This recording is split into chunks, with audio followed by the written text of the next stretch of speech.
साधुओं सादर अभिवादन। बैक पेन अथवा पीठ दर्द ये रीढ़ की हड्डी से जुड़ा हुआ खासकर दीर्घकालिक दर्द है और ये बार बार उठने वाली समस्या है जो सीधी शारीरिक मुद्रा से या पोस्चर से संबंधित है।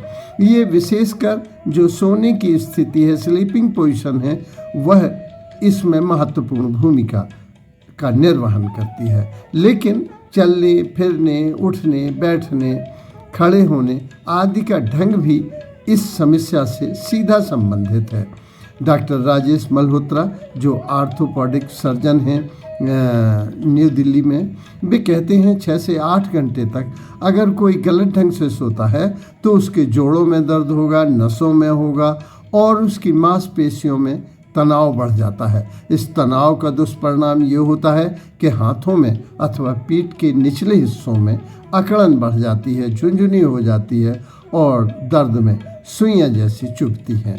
तो इसी संदर्भ में जो डॉक्टर सुधीर है न्यूरोलॉजिस्ट, वे कहते हैं प्रायः तनाव मांसपेशियों और जोड़ों से तो प्रारंभ होता है लेकिन शीघ्र ही इसका प्रभाव समस्त तंत्रिका तंत्र या नसों तक पहुंच जाता है और उससे पूरा शरीर प्रभावित होता है। तो स्लीपिंग पोजीशन बहुत महत्वपूर्ण है।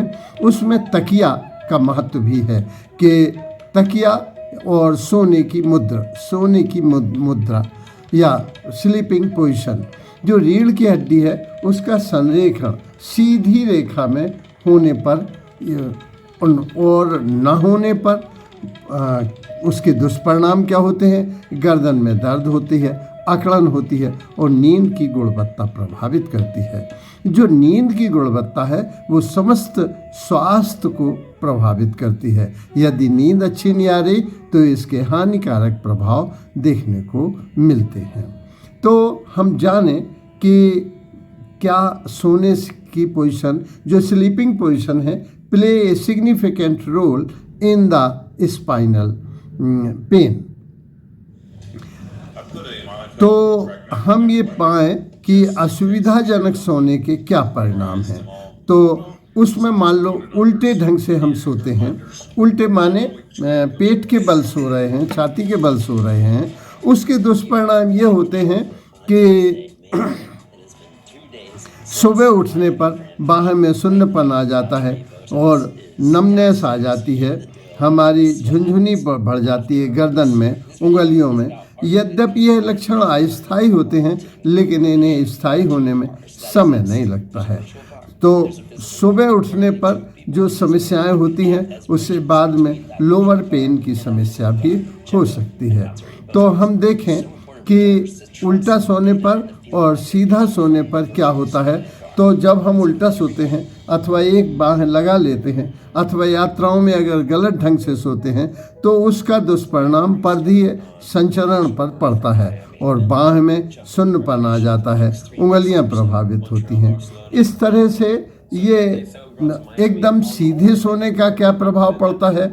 सीधे सोने की रीढ़ की हड्डी पे जो दबाव पड़ता है उससे दर्द तो ठीक हो जाता है लेकिन स्लीप एपनिया का फिर रोग की उत्पत्ति होती है। स्लीप एपनिया से मतलब है कि घुर्राटे बजना या खर्राटे लेना। खर्राटे ऑब्स्टिकल का काम करते हैं क्योंकि गले का मांस बढ़ जाता है। ऐसी स्थिति में सांस भी रुक जाती है और ऑक्सीजन की बॉडी में कमी हो जाती है जिसके परिणाम बार बार नींद खुलती है। ये नींद खुलने के कारण हमारी नींद की गुणवत्ता प्रभावित होती है। लाभ इससे इतना ही है कि दर्द में थोड़ा आराम मिलता है। बाईं करवट को रिकमेंड किया गया है क्योंकि गर्दन और रीढ़ की हड्डी एक सीध में आती है, खर्राटे कम आते हैं, श्वसन में सुविधा हो जाती है और अम्लीयता की समस्या नहीं होती। जबकि दाएं करवट सोने पर अम्लीयता का प्रभाव बढ़ जाता है। तो अगर हम देखते हैं इसको प्रभावित करने के आदमी सीधा सो सकता है, बाईं करवट सो सकता है, दाईं करवट और उल्टा सो सकता है। इनके तो हमने जाने, लेकिन इसका जो अधिक प्रभाव है वो ये भी हो सकता है कि सर्वाइकल बल का इम्पैक्ट ज़्यादा हो जाए। इसमें सर दर्द होता है, तंत्र का तंत्र और ये इस दर्द का संयुक्त संबंध है। इसके लिए सर्वाइकल से उत्पन्न दर्द भी होता है। ये दर्द दो प्रकार का हो सकता है, गर्दन के ऊपरी हिस्से में अकड़न, जकड़न और सर्वाइकल सर दर्द की समस्या जो कनपट्टी पे आ जाती है और माथे पर तक इसका अनुभव होता है। गर्दन के चूंकि संयोजी तत्व हैं, इसलिए गर्दन की अकड़न पूरे शरीर को प्रभावित कर सकती है, इसलिए इसे नज़रअंदाज नहीं करना चाहिए। अगर प्रतिदिन में आधे घंटे से अधिक यह तकलीफ होती है तो इस पर हमें ध्यान देना चाहिए, क्योंकि आधे घंटे से अधिक अकड़न रहने पर अकड़न और झुनझुनी और सुन्नपन आगे हाथ पैरों में ये दर्द फैल ही जाएगा और कालांतर में जो स्पॉन्डिलाइसिस है माने फिसलन की समस्या है, जो हमारे वर्टिब्रेटा होते हैं उनसे हमारी गर्दन की दूसरी वर्टिब्रेटा का संबंध खिसक जाता है। उसकी स्थिति में ये स्थिति और गंभीर हो जाती है। उस गंभीरता को न बढ़े इसलिए इसको नज़रअंदाज नहीं करना चाहिए। 30 मिनट से 60 मिनट तक निरंतर रहने पर जो दर्द होता है, अकड़न और जकड़न या सुन्नपन होता है, तो ये गठिया भी हो सकता है। आयुर्वेद कहता है कि ये दर्द जो है वो जो गठिया के कारण है, आयुर्वेद का है कि सोरा के साथ इसका सेवन करने पर लहसुन और प्याज का, इसमें गठिया में अमृत तुल्य फल होता है। इसमें दर्द दो प्रकार का हो सकता है। जो मांसपेशियों में दर्द होता है वह एक जगह होगा, लेकिन तंत्रिका तंत्र में होने वाला तेज दर्द होगा और पूरे शरीर पर फैलने में समय नहीं लगेगा। यह दर्द फैलकर हाथ, पैर और उंगलियों में झुनझुनी पैदा कर सकता है, सुन्नपन या नमनेस दे सकता है और शरीर के दूसरे हिस्सों में भी कमजोरी आ जाती है। कालांतर में चलने में कमजोरी आ जाती है और ऐसी स्थिति में डॉक्टर से इमीडिएट हमें संपर्क करना चाहिए। मुद्राओं की जो अच्छी मुद्रा है उसमें डॉक्टर राजेश मल्होत्रा कहते हैं, जो आर्थोपेडिक सर्जन हैं, कि सिर, कंधा, कूल्हा, कमर सब एक सीध में हो, अर्थात रीढ़ की हड्डी सदैव सीधी रखने का प्रयास करना चाहिए। डॉक्टर सूरी जो नींद विशेषज्ञ हैं, उनके अनुसार बाईं करवट से सोना सर्वोत्तम है, क्योंकि इसमें सांस लेने में सुविधा हो जाती है, एसिडिटी की प्रॉब्लम से मुक्ति मिलती है, खर्राटों से मुक्ति मिलती है और स्लीप एपनिया से भी मुक्ति मिलती है। तो गर्दन और पीठ दर्द के प्राकृतिक घुमाव का हमें सदैव ध्यान रखना चाहिए। करवट लेकर सोना सर्वोत्तम है और उसमें भी बाईं करवट लेकर, और अगर हम तकिया दोनों घुटनों के बीच में लगा लेते हैं तो नींद की गुणवत्ता में और अधिक वृद्धि हो जाती है। सिर न बहुत ऊंचा हो और न बिना तकिया के भी प्रॉब्लम होती है और बहुत ऊंची तकिया लगाने पर भी। तो सर्वोत्तम स्थिति वैसे सोने की पोजीशन यह है कि जिस पोजीशन में आप सुबह तरोताज़ा उठ रहे हैं वह ही पोजीशन आपके लिए उपयुक्त है, क्योंकि अलग अलग उम्र में, अलग अलग जीन्स में, अलग अलग लोगों में, अलग अलग समय में किसके लिए कौन सी पोजीशन अच्छी होगी, जिसमें वह व्यक्ति तरोताज़ा उठ सके, वही पोजीशन उसके लिए सर्वोत्तम होती है। नींद की गुणवत्ता को प्रभावित करने के लिए, नींद को श्रेष्ठ लाने के लिए कुछ उपाय हैं। पहला, अवधि 6 घंटे बुजुर्गों के लिए, 7 घंटे जवानों के लिए और 8 घंटे बच्चों के लिए। उम्र के अनुसार भी अवधि होती है। दूसरा, समय, हर व्यक्ति को एक अपना समय निर्धारित करना चाहिए, क्योंकि हर व्यक्ति की एक बायोलॉजिकल क्लॉक है और वो एक निश्चित समय पर आपको, अगर आपने तय कर लिया तो आपको निश्चित समय पर भूख लगेगी, पेशाब लगेगी, आपको नींद लगेगी।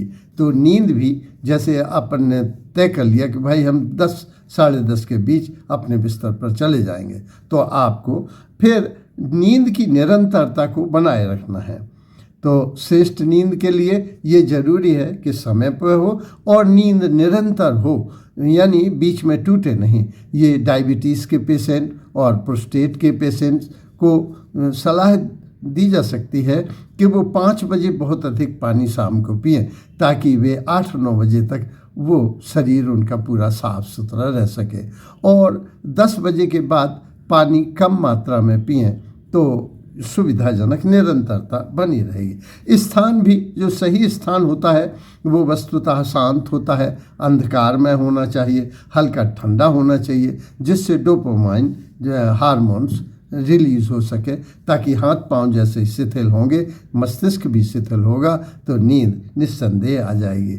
और मुद्रा हमारी सही होना चाहिए, और बिस्तर भी हमारा तकिया और गद्दा, जो तकिया है ना तो बहुत ऊंची हो ना बहुत नीची हो। जो बहुत ऊंची तकिया है वो टिक के बैठने के लिए तो ठीक है, लेकिन वो तकिया हमारे सर दर्द को उत्पन्न कर सकती है। गद्दा भी बहुत मुलायम नहीं होना चाहिए और बहुत हार्ड बिस्तर पर भी बुद्ध का जो मध्यम मार्ग है उसे हमें अपनाना चाहिए। तो संक्षेप में, सामान्य मुलायम साफ सुथरा चादर तकिया हमारी नींद की गुणवत्ता को बढ़ा देता है। तो हम ये कह सकते हैं कि श्रेष्ठ सुविधा ये है कि व्यायाम किया जाए। व्यायाम उल्टे लेट जाते हैं और पाँव एक पूरा ऊपर की तरफ उठाते हैं और फिर दूसरा उठाते हैं, फिर दोनों पैर उठाने का प्रयास करते हैं। इसके साथ ही हाथ पीछे करके और भुजंगासन लगाने का प्रयास करते हैं। तो इससे, क्योंकि हम एक ही दिशा में बार बार झुकते तो हैं, जैसे हम नीचे कई बार झुकते हैं, लेकिन हम उल्टे कभी नहीं होते। तो इस प्रक्रिया में हमें विपरीत भी काम करना चाहिए। के लिए डॉक्टर एस.आर. गुप्ता जो ऑर्थोपेडिक सर्जन हैं, उन्होंने बतलाया कि ये पुट्ठे में इस तरह पीछे हाथ रखिए और इसको आगे बढ़ाइए, 1 2 3। ऐसा सुबह भी कीजिए और शाम भी कम से कम 10-10 बार कीजिए। तीसरा, कमर एक्सरसाइज फॉर प्रिवेंशन के लिए प्रिवेंटिव एक्सरसाइज है, 1 2 3, उल्टा 1 2 3। इसको ऐसे भी घुमाएं, ऐसे भी घुमाएं, त्रियक भी करें, ऐसे। इसके बाद ये जिम में जाकर ये एक्सरसाइज भी कमर दर्द के लिए बहुत अच्छी है। 1 2 3 ऐसा 25-50 बार सुबह शाम दोपहर कर सकें तो अच्छा है, वरना सुबह की सुबह को अनिवार्यतः करना ही चाहिए। तो विश्राम हमारा अच्छा हो, बिस्तर हमारा अच्छा हो और व्यायाम अच्छा हो। इस तरह से हम सदैव ही ध्यान रखें कि हमको जब बहुत भारी सामान हम उठाते हैं, तो कभी कभी हमारे मित्र हैं श्री श्याम सुंदर जी दुबे कुलपहाड़ में, उन्होंने करी उठाई और उनको बहुत तकलीफ हुई। मैंने भी एक तसला बजरी भरा उठाया। तो ऐसी स्थिति में जब कुछ पोजीशन बने तो सांस रोककर, शरीर को ऑर्डर देकर, और अगर उठाना ही है तो उठाइए, वरना ना उठाएं तो अच्छा है। तो हमको प्रिकॉशन भी पूरे लेना चाहिए। धन्यवाद।